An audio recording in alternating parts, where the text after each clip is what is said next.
आप सभी साथियों का स्वागत है दोस्त मेरे हमारे इस नए वीडियो में, एक शानदार वीडियो में और एक अच्छी सी वीडियो में। आज हम पढ़ने वाले हैं कक्षा 10वीं के गणित का जो पहला चैप्टर है ना, वास्तविक संख्या। आप सभी जानते हैं इस चैप्टर के बारे में दोस्त मेरे आज हम पढ़ने वाले हैं। चैप्टर एकदम इंपॉर्टेंट है, हमारे एग्जाम के लिए सबसे महत्वपूर्ण चैप्टर है, क्योंकि ये चैप्टर में जो आपको कंसेप्ट सीखने को मिलेगा वो वाकई बहुत ही मजा आएगा। ठीक है, और इस चैप्टर में जो भी आपको नॉलेज मिलेगी ना, वो सारे चैप्टर्स में ये काम आपको कंसेप्ट देगा। ठीक है, और मैं जो भी यहाँ पे कंटेंट लिखवाऊंगा, जो भी चीजें मैं आपको पढ़ाऊंगा, एग्जाम को नजर रखते हुए दोस्त मेरे जितने भी क्वेश्चन प्रीवियस ईयर में बने हुए हैं और जो क्वेश्चन बन सकते हैं या जो एनसीईआरटी का क्वेश्चन आपके एग्जाम में दे सकता है, उन सारे क्वेश्चंस को यहाँ से करवाते हुए चलूंगा। ठीक है, क्लियर एकदम। तो देखिए, सबसे पहले जो आज मैं बताऊंगा आपको ना, वो है संख्याओं के बारे में कि संख्याएं कितनी प्रकार की होती हैं। आपने बहुत सारी संख्याओं का नाम सुना होगा, सम संख्या, विषम संख्या, भाज्य संख्या, अभाज्य संख्या, सहभाज्य संख्या, परिमेय संख्या, अपरिमेय संख्या, पूर्ण संख्या, पूर्णांक संख्याएं, दशमलव संख्याएं, शांत दशमलव, अशांत दशमलव। तो सुनने के तो हम लोग कई सारी संख्याओं को सुने हैं, लेकिन आज तक हम किसी संख्या के बारे में बेहतरीन तरीके से जाने हैं? तो बोलो भैया ना, ऐसा तो हमने आज तक नहीं जाना है। तो दोस्त मेरे, जो मैं आपको बताऊंगा ना, जो मैं आपको कंसेप्ट लिखवाऊंगा, जो मैं चीजें अपने बोर्ड पे लिखवाऊंगा, वो सारी चीजें एग्जाम को ध्यान रखते हुए एक एक कंसेप्ट को, एक एक ट्रिक को मैं बताते हुए यहां से चलूंगा और मेरे साथ साथ आपको नोट करनी है।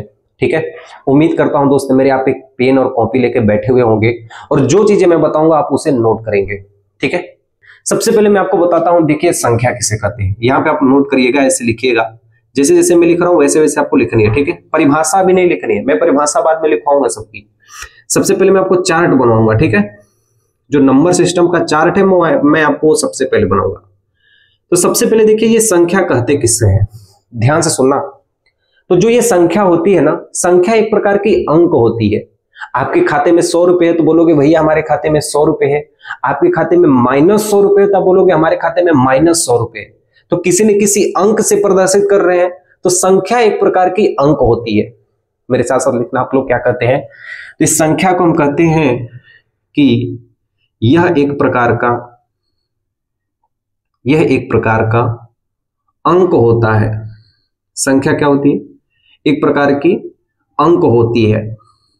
ठीक है, अब एक चीज आप ध्यान से समझना कि संख्या कितने प्रकार की होती है। मैंने तो आपको इतनी सारी संख्या बोली है, लेकिन संख्या कितनी प्रकार की होती है। देखिए, जो संख्या होती है ना, ये 2 प्रकार की होती है, एक वास्तविक संख्या, एक काल्पनिक संख्या।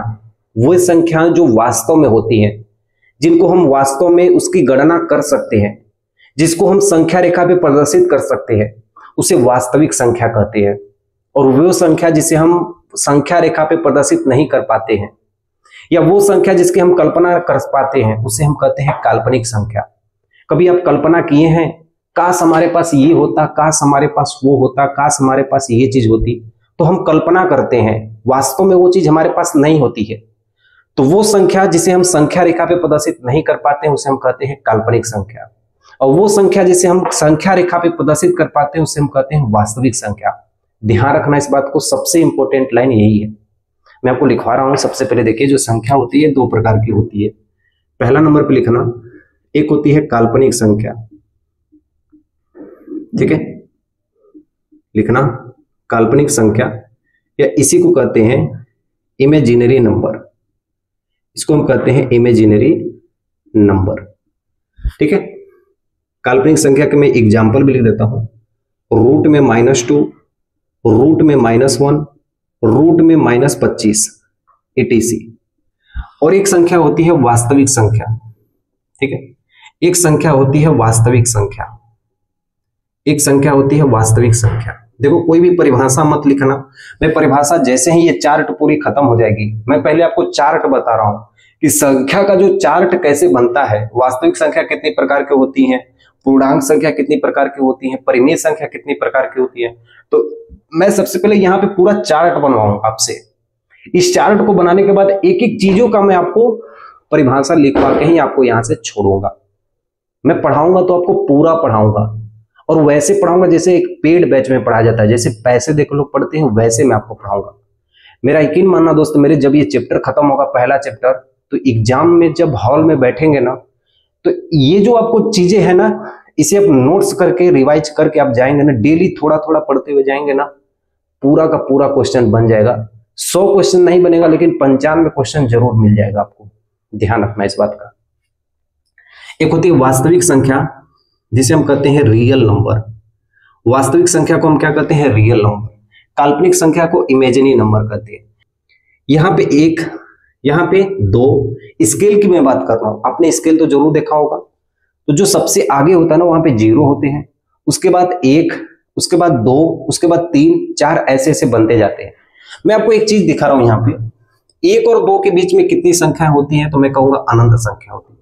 आप बोलोगे भैया कि 1 और 2 के बीच में कोई संख्या हमें नहीं दिख रही है। आप स्केल देखें, स्केल के बीच में छोटे छोटे मिली बार होते हैं, वो संख्याएं जानते हैं क्या होती है? 1.1, 1.2, 1.3, 1.4, 1.5 डॉट डॉट डॉट ऐसे संख्या होती है 1.9 तक। आप एक बात और जानिए दोस्त मेरे कि इन दोनों संख्याओं के बीच 1.1 और 1.2 के बीच में भी कई सारी संख्या होती है, 1.01, 1.02 ऐसे होते होते 1.99 ऐसे तक संख्या होती है। इनके बीच में भी संख्याएं होती है। तो मेरी बात आप ध्यान से सुनिएगा, वास्तविक संख्या वास्तव में होती है और अनंत होती है। वास्तविक संख्या वास्तव में होती है, अनंत होती है। 1 और 2 के बीच में करोड़ों लाखों संख्या है, तो सोचो इसके बाद कितनी संख्या है, इसलिए हम कहते हैं अनंत संख्या है। तो वास्तविक संख्या जो संख्या वास्तव में होती है, जिसको हम संख्या रेखा पे प्रदर्शित कर पाते हैं, उसे हम वास्तविक संख्या कहते हैं। जो संख्याओं को हम संख्या रेखा पे प्रदर्शित नहीं कर पाते हैं, उसे हम काल्पनिक संख्या कहते हैं। आप काल्पनिक संख्याओं में एक चीज ध्यान से सुनिएगा, अगर -1 है ना, तो इसे हम आयोटा कहते हैं। नोट करना मेरे संग, इस -1 को हम कहते हैं आयोटा। तो इसका मतलब हुआ 1 आयोटा, इसका मतलब हुआ आयु को हम कहते हैं आयोटा। आयु को क्या कहते हैं? आयोटा। तो -1 दिखेगा, इसे कहेंगे 1 आयोटा। ये -2 है इसलिए हम कहेंगे 2 आयोटा। ये -25 है इसलिए हम कहेंगे 25 आयोटा। तो इस आई को नोट बना के लिख देना, इस आई को हम लोग आयोटा कहते हैं। आयोटा का मतलब रूट में -1 है, यहाँ पे रूट में -2 है, यहाँ पे रूट में -25 है, और ये काल्पनिक संख्या है, ये वास्तव में संख्या नहीं है। क्लियर यहाँ तक हो गया? तो बोल दोगे भैया हाँ, हमें यहाँ तक पूरी चीजें समझ में आ गई। अच्छा, ये जो वास्तविक संख्याएं हैं, इसको मैं इरेज कर देता हूँ यहाँ पे, ठीक है। ये जो वास्तविक संख्याएं है ना, ये कितने प्रकार की होती हैं? पहली बात ध्यान से समझना, ये जो वास्तविक संख्याएं है ना, ये 2 प्रकार की होती है। आपने नाम बड़ा सुना होगा, एक परिमेय संख्या और एक अपरिमेय संख्या। हमारे चैप्टर्स में जो सबसे ज्यादा संख्या महत्वपूर्ण है ना, ये यही दोनों संख्याएं हैं, एक परिमेय संख्या और एक अपरिमेय संख्या। परिमेय संख्या को रेशनल नंबर कहते हैं, अपरिमेय संख्या को इरेशनल नंबर कहते हैं। तो जो भी संख्या अंश और हर के रूप में होती है ना, नोमिनेटर और डिनोमिनेटर के रूप में होती है ना, उसे परिमेय संख्या कहते हैं। और जो संख्या अंश और हर के रूप में नहीं होती है ना, उसे हम कहते हैं अपरिमेय संख्या। तो मैं आपको परिभाषा पूरा लिखाऊंगा, सबसे पहले मैं इसको प्रकार लिखवा रहा हूं कि वास्तविक संख्या कितने प्रकार की होती है। तो ध्यान से, ये 2 प्रकार की होती है। कितने प्रकार की होती है? 2 प्रकार की होती है, ठीक है। पहली संख्या है वो है परिमेय संख्या। पहली संख्या क्या है? परिमेय संख्या। और परिमेय संख्या को हम लोग कहते हैं रेशनल नंबर। परिमेय संख्या को क्या कहते हैं? Rational number. और एक होती है अपरिमेय संख्या, एक होती है अपरिमेय संख्या। अपरिमेय संख्या को इरेशनल नंबर कहते हैं। अपरिमेय संख्या को इरेशनल नंबर कहते हैं, ठीक है। देखो, परिमेय संख्या में आपको क्या बोला हूं? अंश और हर के रूप में होती है। तो ध्यान से समझना, जो परिमेय संख्या होगी ना, ये अंश और हर के रूप में होगी। ये हमेशा किस रूप में होगी? अंश और हर के रूप में होगी, यानी P/Q के रूप में होगी। इस बात का आप लोग ध्यान से समझना। जो परिमेय संख्या होती है ना, इसको कहते हैं नोमिनेटर, इसको कहते हैं डिनोमिनेटर। तो जो परिमेय संख्या होती है ना, वो अंश अपन हर के रूप में होती है। एक बात ध्यान से समझना, अगर मैं आपके सामने यहाँ पे 4 लिख दिया, एग्जाम्पल में परिमेय संख्या का, यदि मैं 4 लिख दिया, तो क्या ये परिमेय संख्या है? तो बोल दो भैया हाँ, क्योंकि 4 के नीचे हम 1 लिख सकते हैं, और ये अंश अपन हर के रूप में हो गया कि नहीं? तो 4 भी हमारा क्या है? परिमेय संख्या हो गया। 2/3 भी हमारा परिमेय संख्या हो गया। 0.25 भी हमारा क्या होगा? परिमेय संख्या होगा। इसको जब हम भिन्न के रूप में बदलेंगे तो 1/4 हो जाएगा। बोल दो यहां तक आपको समझ में आ रहा है? तो बोल देना हाँ भैया। अच्छा, कभी कभी आप देखे होंगे कि जो परिमेय संख्या का होता है ये q का मान 0 नहीं होना चाहिए। ऐसा क्यों लिखा होता है भैया? इसका मतलब होता है कि यदि q का मान 0 हो जाएगा तो पूरा मान हमारा अनंत आएगा। जैसे 5 के बटा 0 है, इसका मान अनंत होता है, और 0 के बटा 5 है तो इसका मान होता है 0। ये पॉइंट आप नोट करना। बहुत सारे लोगों को ये पता नहीं होता है भैया कि 5 के बटा यदि 0 है तो इसका मान होगा अनंत होगा। तो अनंत जब मान आएगा तो वो परिमेय संख्या कहां होगा? वो तो कौन सा मान हो जाएगा? अपरिमेय संख्या। और 0 बटा 5 होगा तो इसका मान होगा 0। ठीक है, तो ये हमारा क्या कहलाएगा? परिमेय। लेकिन 5 बटा 0 हमारा क्या कहलाएगा? अपरिमेय संख्या कहलाएगा। तो यानी q का मान 0 नहीं होना चाहिए।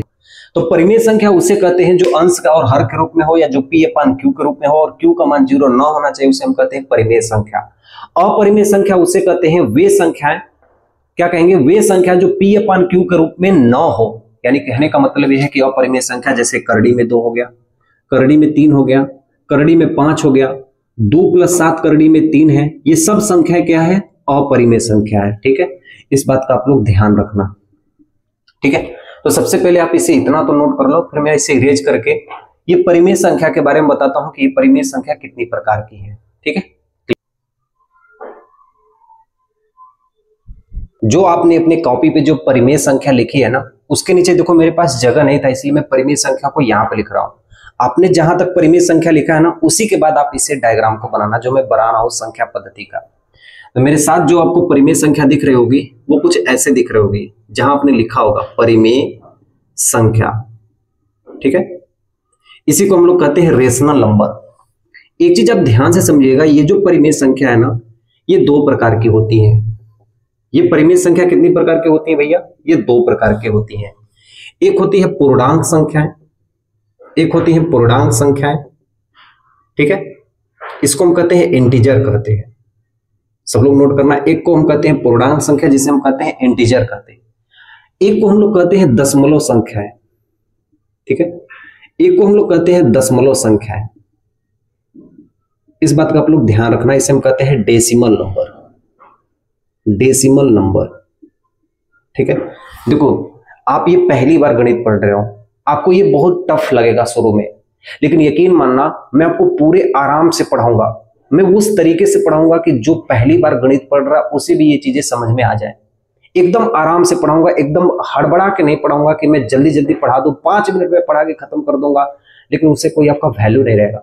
मैं साथ साथ आपको नोट्स बनवाते हुए चलूंगा कि आप इसे कभी भी, हो सकता है 1 महीने बाद आप इसे भूल जाओ, लेकिन जब आपके पास नोट्स रहेगा, खुद के हाथ का लिखा हुआ रहेगा, तो आपके लिए हमेशा ये याद रहेगा। इस बात का ध्यान रखना। ठीक है, देखो जो पूर्णांक संख्या होती है ना, आपने एक नाम सुना होगा प्राकृतिक संख्या।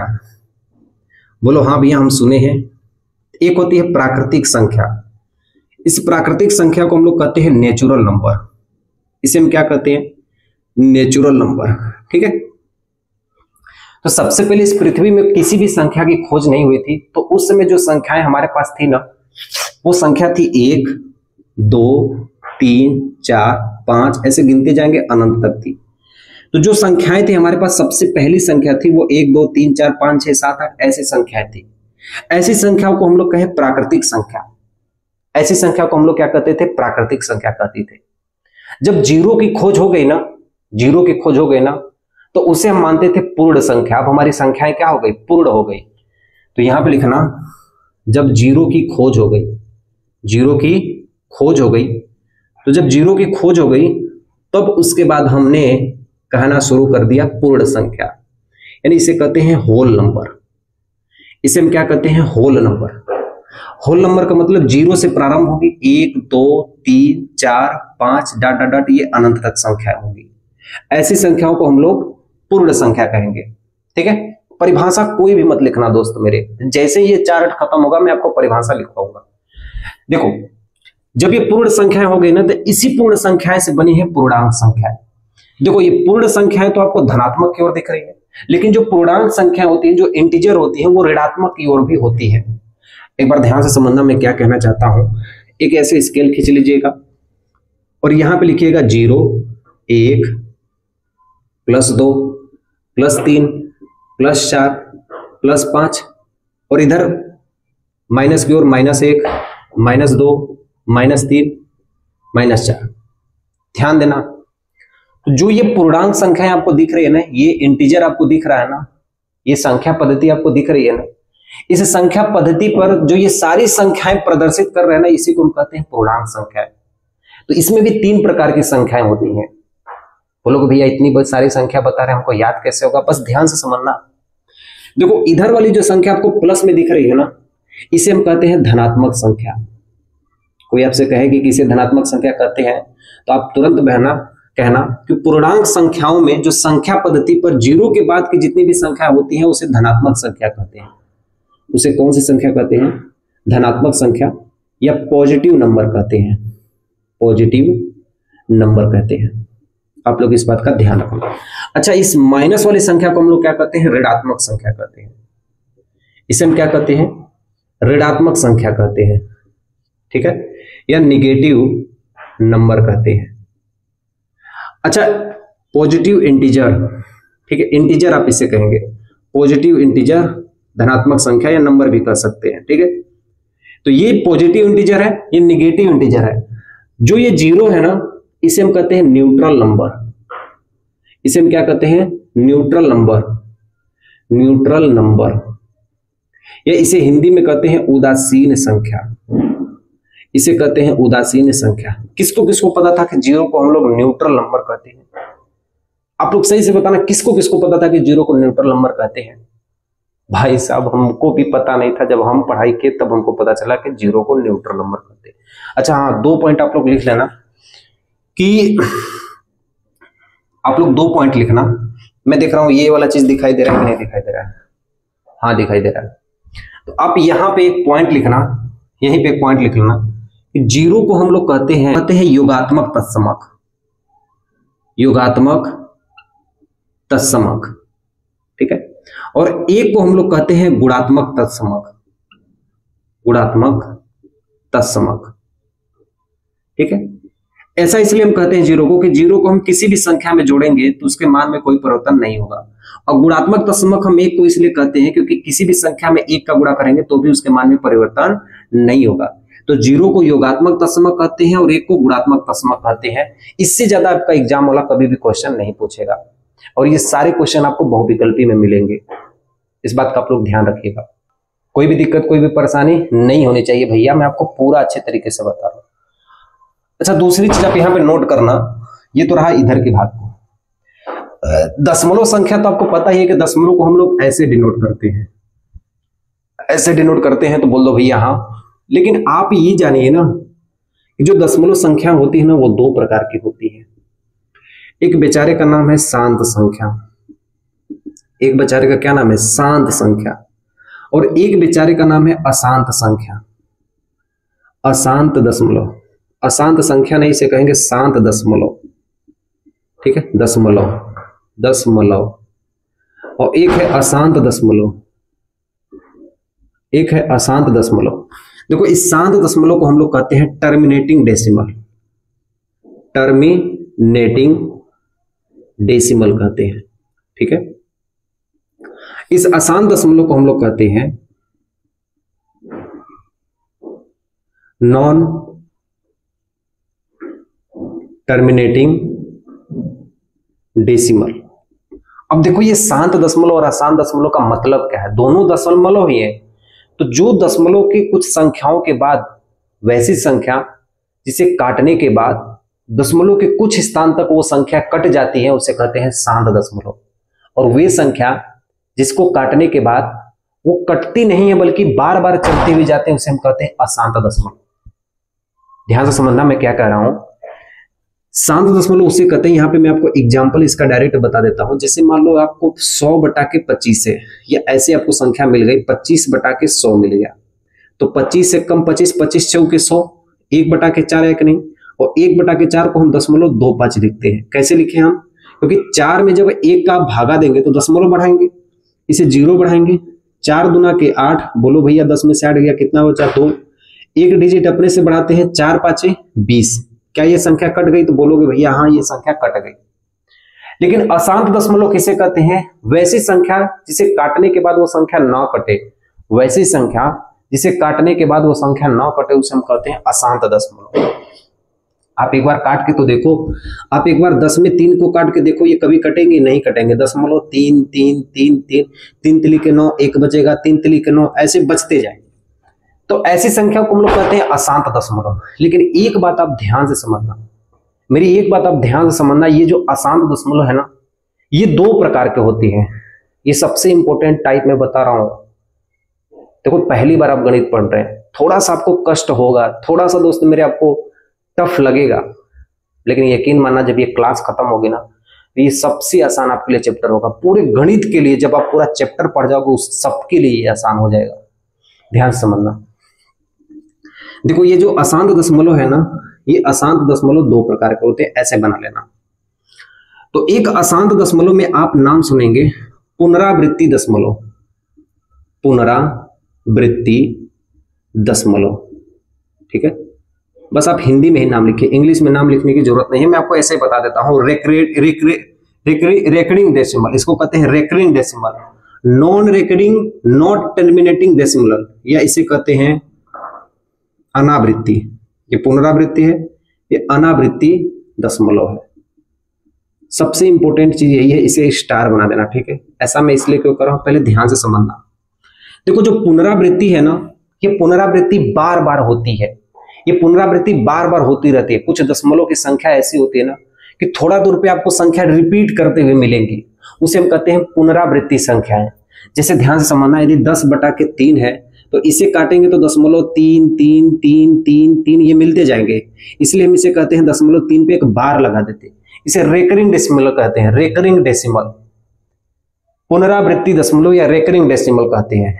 एक ऐसी संख्या जो दशमलव के बाद कटती ही नहीं है, उसका कोई नाम ही नहीं आता है। ध्यान समझना, एक ऐसी संख्या, मान लो अगर हमारे पास कोई संख्या, उसको हमने काटा और वो संख्या आ गई 3 4 5 2 1 9 5 4 3 2 7 6, ये कहीं बराबर आ रही है? नहीं आ रही है। तो ये कौन सी संख्या कहलाएंगे? अनावृत्ति दशमलव। इसे हम कहते हैं रेकरिंग डेसिमल, इसे हम कहते हैं रेकरिंग डेसिमल। इसे कहते हैं non recurring non terminating decimal,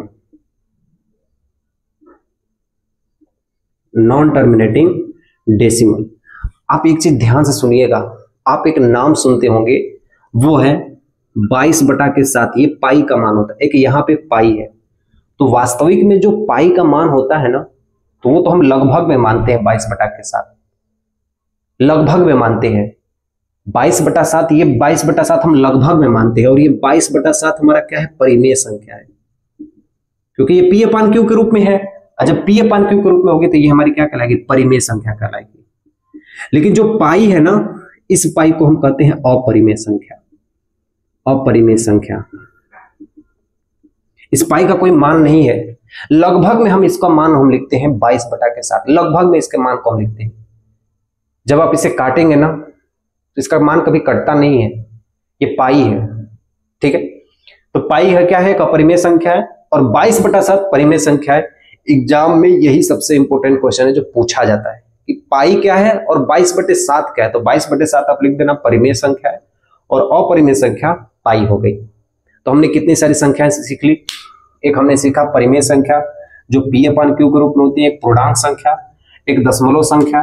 दशमलव संख्या में हमने सीखा शांत दशमलव, अशांत दशमलव।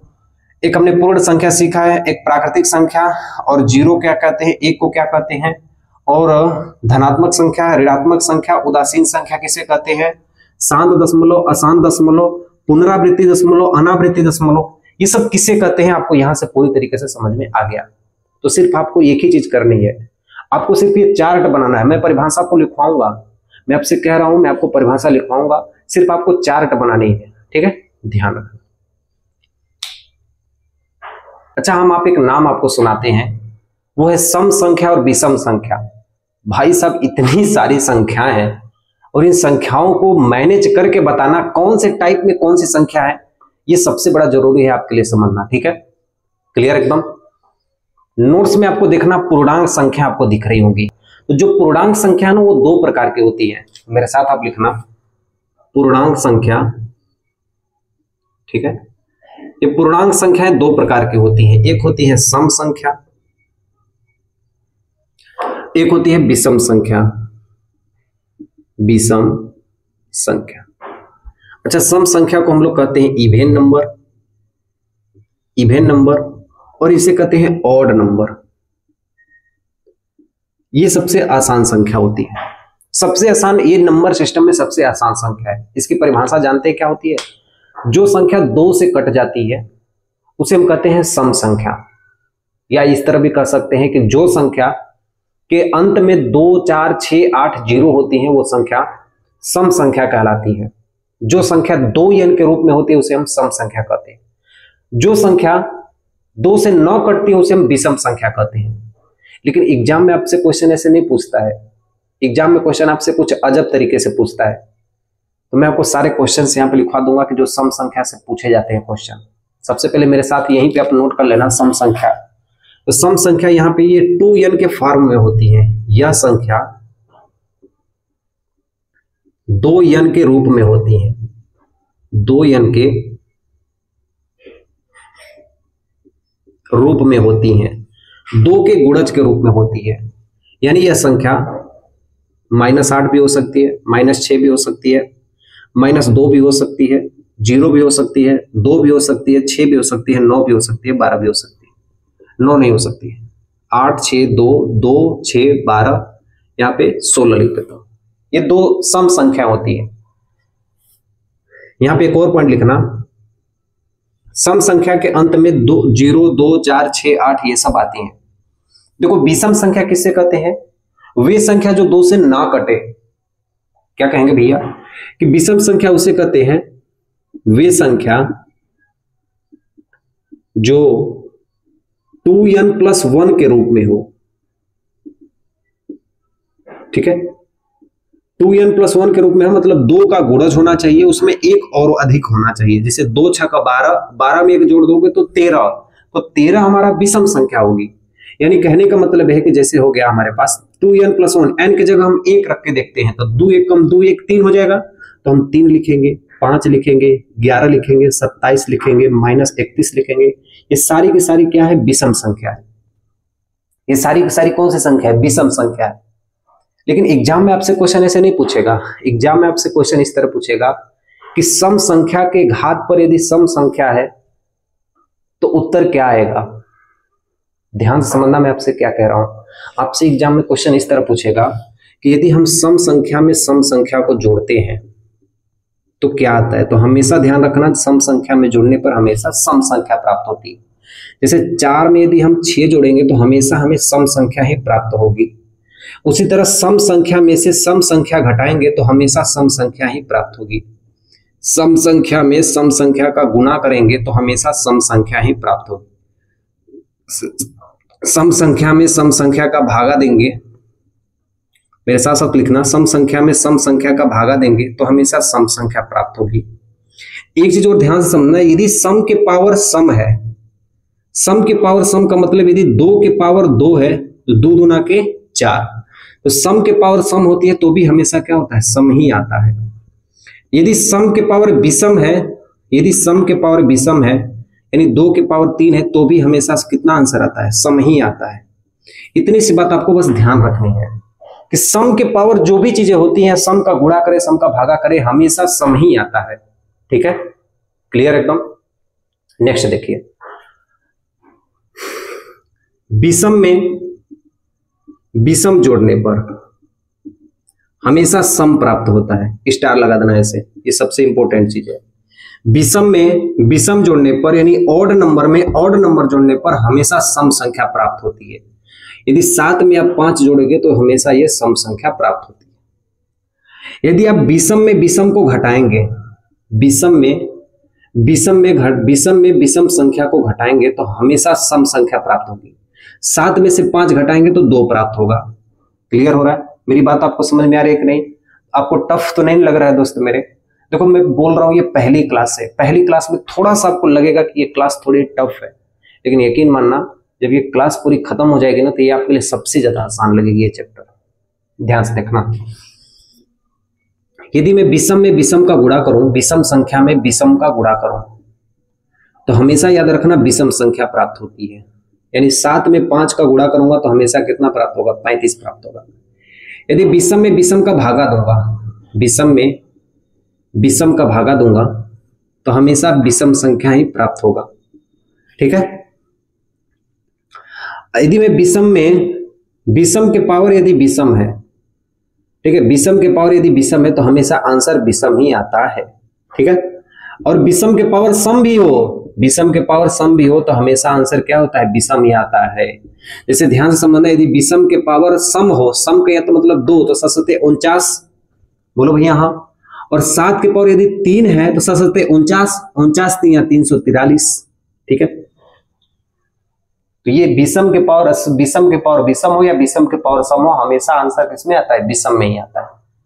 तो इतनी सारी पॉइंट आपको याद रखनी, एक ये पॉइंट याद रखनी है भैया, एक ये पॉइंट याद रखनी है, एक ये पॉइंट याद रखनी है, एक ये पॉइंट याद रखनी है, बस क्लियर एकदम। बोल दो भैया हाँ, हमें भी यहां तक एकदम समझ में आ गया। तो सम संख्या किसे कहते हैं, जो 2 से कट जाती है उसे सम संख्या कहते हैं, जो 2 से न कटती उसे विषम संख्या कहते हैं। तो हमने अभी क्या सीखा, हमने ये सीखा कि पूर्णांक संख्या 2 प्रकार की होती है, एक सम संख्या, एक विषम संख्या, और इसके कुछ रूल्स को हम समझे हैं। ठीक है, ध्यान से समझना इसे।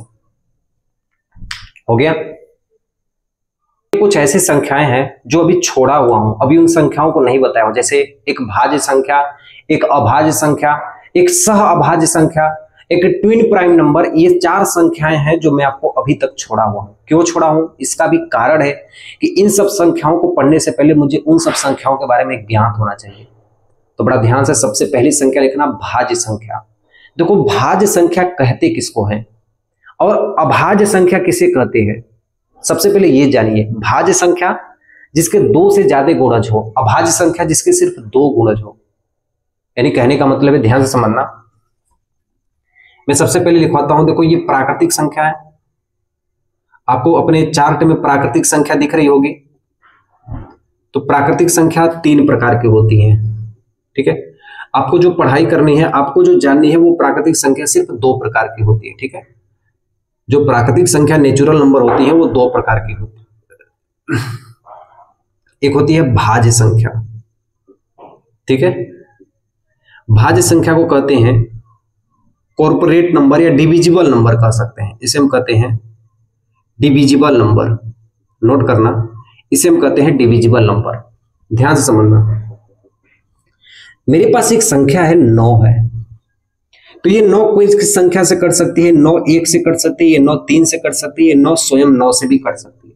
मेरे पास एक संख्या है 12 है, ये 12 किन किन संख्याओं से कट सकती है, 1 से कट सकती है, 2 से कट सकती है, 3 से कट सकती है, 4 से कट सकती है, 6 से कट सकती है और 12 स्वयं से कट सकती है। तो वे संख्याएं जो 1 से कटे, स्वयं से कटे, अन्य किसी संख्या से कट जाए, उसे हम कहते हैं भाज्य संख्या। दूसरा नंबर पे ध्यान से समझना, उसे हम कहते हैं अभाज्य संख्या। अभाज्य संख्या, इसे हम कहते हैं प्राइम नंबर। इसे हम क्या कहते हैं, प्राइम नंबर। मेरे पास एक संख्या 11 है और एक संख्या मेरे पास 23 है। कोई बताएगा भैया 11 कौन कौन संख्या से कट सकती है, तो 11 1 से कटेगी, 11 11 से कटती है, 23 1 से कटेगा, 23 23 से कटेगा। तो वे संख्या जो 1 से कटे और खुद से कटे, ऐसी संख्या को अभाज्य संख्या कहते हैं। और वे संख्याएं जो 1 से कटे, स्वयं से कटे और अन्य किसी संख्या से कट जाए, उसे हम भाज्य संख्या कहते हैं। तो यहीं पे आप इसकी परिभाषा लिख दीजिएगा, छोटा सा ही है, इसकी परिभाषा अलग से लिखने की जरूरत नहीं पड़ेगी, आप यहीं पर लिख सकते हैं। ये जो प्राकृतिक संख्या होती है ये 2 प्रकार की होती है, एक भाज्य संख्या, एक अभाज्य संख्या।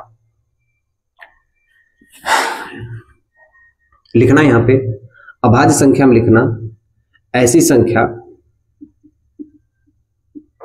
जो 1 से कटे और स्वयं से कटे, ऐसी संख्या को अभाज्य संख्या कहते हैं, यानी प्राइम नंबर कहते हैं। भाज्य संख्या में लिखना ऐसी संख्या जो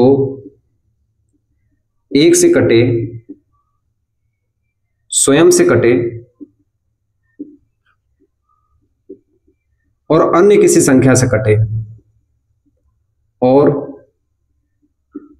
अन्य किसी संख्या से कटे, उसे भाज्य संख्या कहते हैं। एक आप यहीं पे लिख देना अलग से ही, ये अलग है, ये प्राकृतिक संख्या दो प्रकार की होती है, एक आपको अलग से लिख देना है सअभाज्य संख्या, ये नंबर सिस्टम से अलग है थोड़ा, ठीक है। सअभाज्य संख्या यहां पे लिख देना आप, सअभाज्य संख्या किसे कहते हैं, स्टार लगा के लिख देना, जिनका मस एक हो, को प्राइम नंबर इसे कहते हैं। इसे क्या कहते हैं, इसे कहते हैं को प्राइम नंबर। देखो ट्विन नंबर होता है, मैं आपको बताऊंगा। तो जिसका मस एक हो, ठीक है, एग्जाम्पल में आप लिख देना 11 और 13 का मस एक होता है, 15 और 17 का मस एक होता है, 21 23 का मस एक होता है, ठीक है। तो जिनका मस एक होता है उसे हम कहते हैं सअभाज्य संख्या। तो यहाँ पे आप लिख देना, जिनका मस एक होता है उसे हम कहते हैं सअभाज्य संख्या।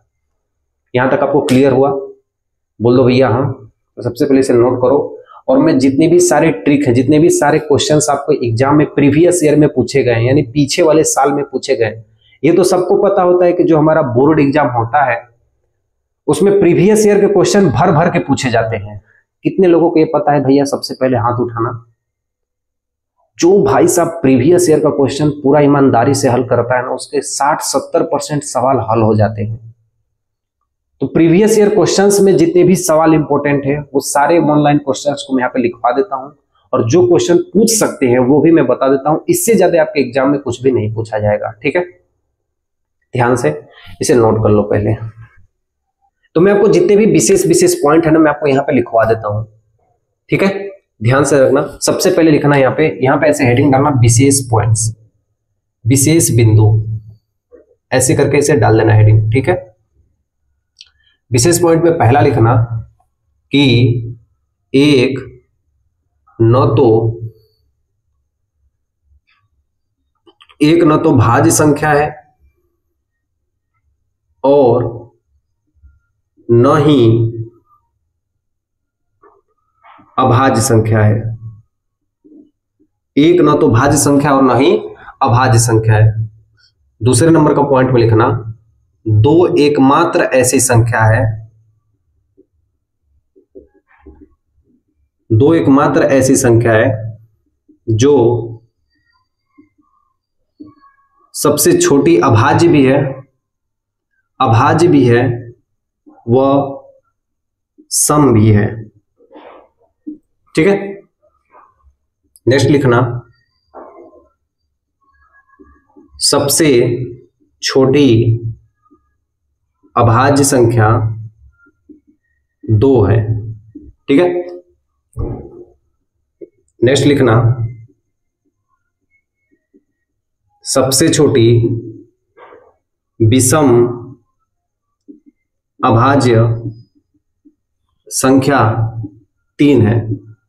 सबसे छोटी विषम अभाज्य संख्या 3 है। सबसे छोटी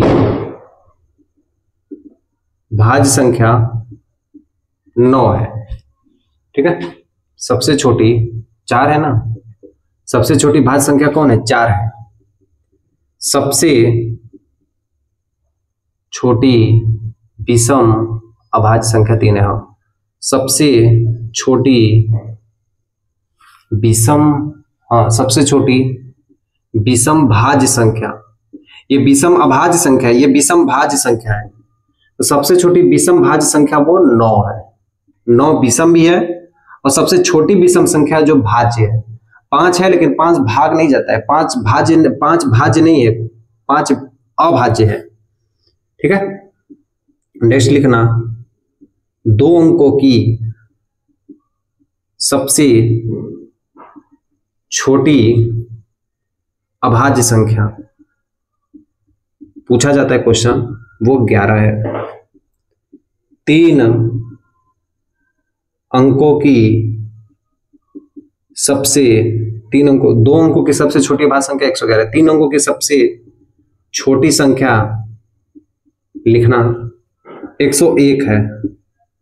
4 अंकों की सबसे छोटी संख्या 1003 है। 4 अंकों की सबसे छोटी संख्या 1009 है, ठीक है। सिर्फ आपको इतना पॉइंट्स आपको नोट करना है, ठीक है। इतना पॉइंट आपको नोट करना है, इससे ज्यादा आपको एग्जाम में कुछ भी नहीं दिया जाएगा। क्लियर यहां तक?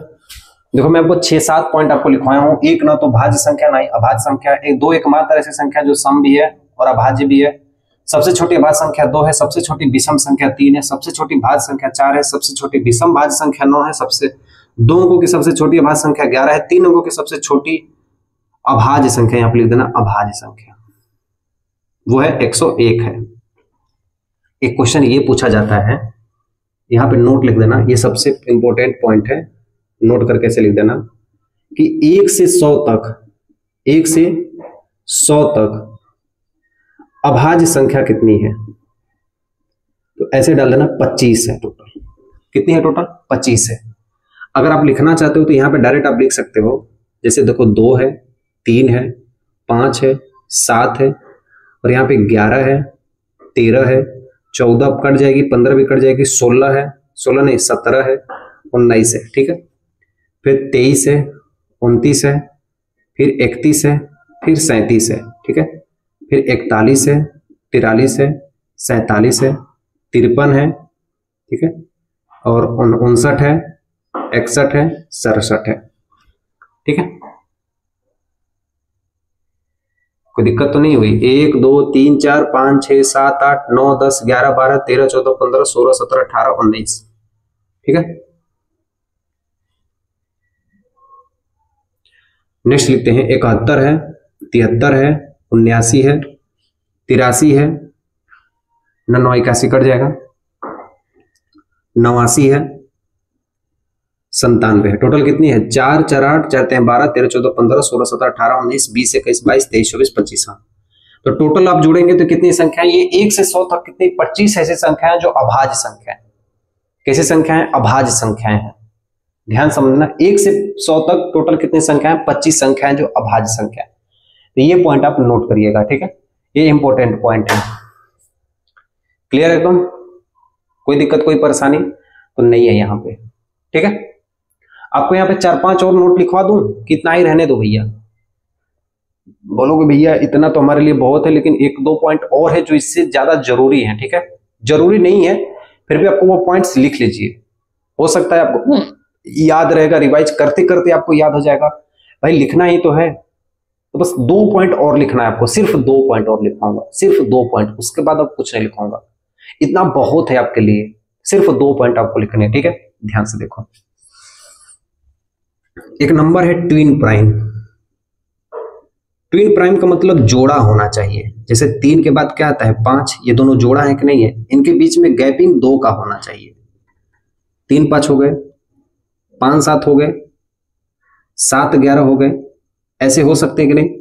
11 13 हो सकते हैं। तो ऐसी 2 अभाज्य संख्या जिनके बीच में अंतर कितना हो? 2 का हो। कितना हो? 2 का हो। तो 1 से 100 तक ऐसी कितनी संख्याएं हैं? ऐसी टोटल की टोटल संख्याएं हैं 1 से 100 तक 8 संख्याएं हैं। कितनी संख्याएं भैया? 8 संख्याएं हैं। कितनी संख्या है? 8 संख्याएं। और 100 से 200 तक कितनी संख्याएं हैं? 7 संख्याएं हैं। तो ट्विन प्राइम नंबर किसे कहते हैं? कि ऐसी 2 संख्याएं, लिखना ऐसी 2 संख्याएं जो अभाज्य हो और उनके बीच में अंतर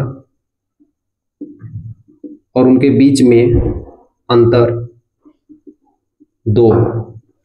तो 1 से 100 तक हमें कितनी संख्या मिलेंगी? 8 संख्या। 1 2 3 4 11 से 13 तक हो गया ना।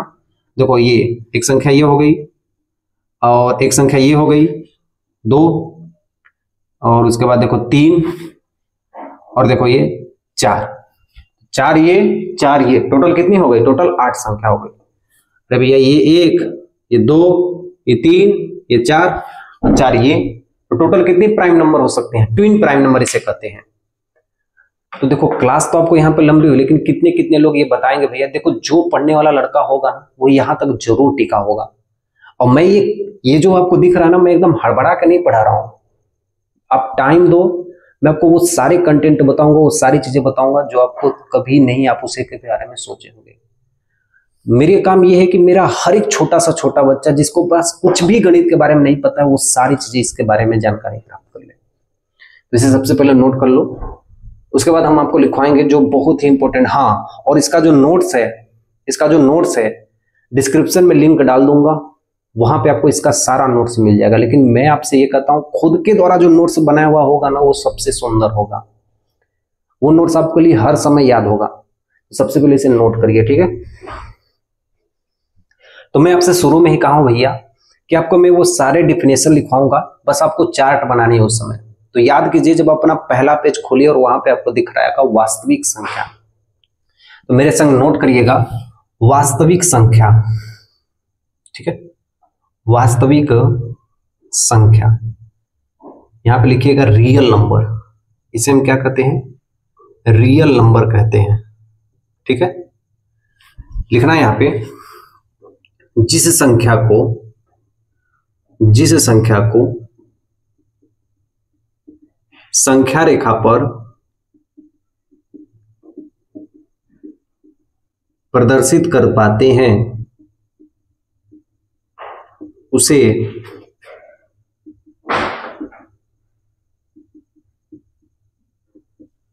वास्तविक संख्या कहते हैं। वास्तविक संख्या के ठीक नीचे आपको एक काल्पनिक संख्या दिख रही होगी उधर वाले साइड में, काल्पनिक संख्या, दूसरी हेडिंग डालना काल्पनिक संख्या। इसे हम कहते हैं इमेजिनरी नंबर, इसे हम कहते हैं इमेजिनरी नंबर। वैसी संख्या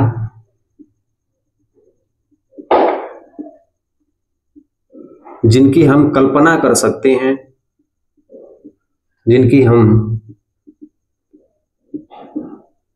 कल्पना कर सकते हैं उसे काल्पनिक संख्या कहते हैं, काल्पनिक संख्या कहते हैं। एग्जाम्पल में आप यहां पे लिख देना माइनस में √2, माइनस में √1, माइनस में √25, इसको लिख देना कि इसे हम आयोटा कहते हैं, इसे हम क्या कहते हैं, आयोटा कहते हैं, ठीक है। नेक्स्ट हेडिंग लिखना परिमेय संख्या,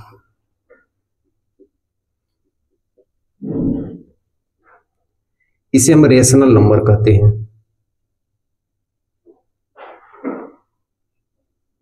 लिखना वैसी संख्या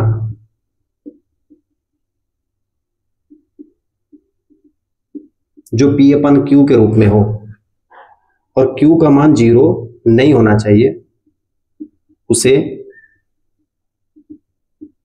परिमेय संख्या कहते हैं, ठीक है।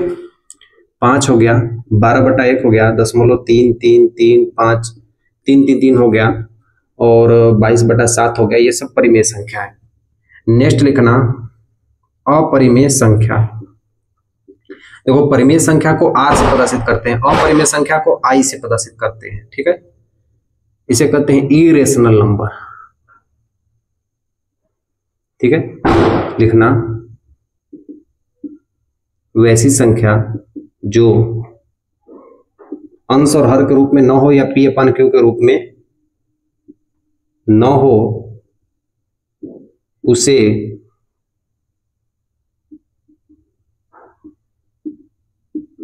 अपरिमेय संख्या कहते हैं, ठीक है। 0.1 4 3 2 6 5 7 2 2 5 1 6, ये संख्या क्या कहलाएगी, अपरिमेय संख्या, या √3 √2, ये सब अपरिमेय संख्या कहलाती है, ETC। क्लियर एकदम। मैंने आपको सारी संख्या लिखवा दी है, ठीक है। ध्यान रखना दोस्तों मेरे, देखो मेरा आपसे एक ही सिद्धांत है कि मैं आपको उस तरीके से पढ़ाऊं जिस तरह से एक ऑफलाइन में बच्चे पढ़ते हैं, जिस तरीके से पेड कोर्स पढ़ाया जाता है उस तरह से पढ़ाऊं जिस तरह जो बच्चा नहीं पढ़ पाते हैं। मैं आपको देखो बेसिक लेवल से पढ़ाया हूं, जो भी यहां तक पढ़ा होगा, जो भी यहां तक अभी तक रुका हुआ होगा, यकीन मानना जब भी आपको नंबर सिस्टम की जरूरत होगी आप इस पेज को एक बार जरूर देखना, आपको ये हमेशा के लिए याद रहेगा। सेवा समाप्त।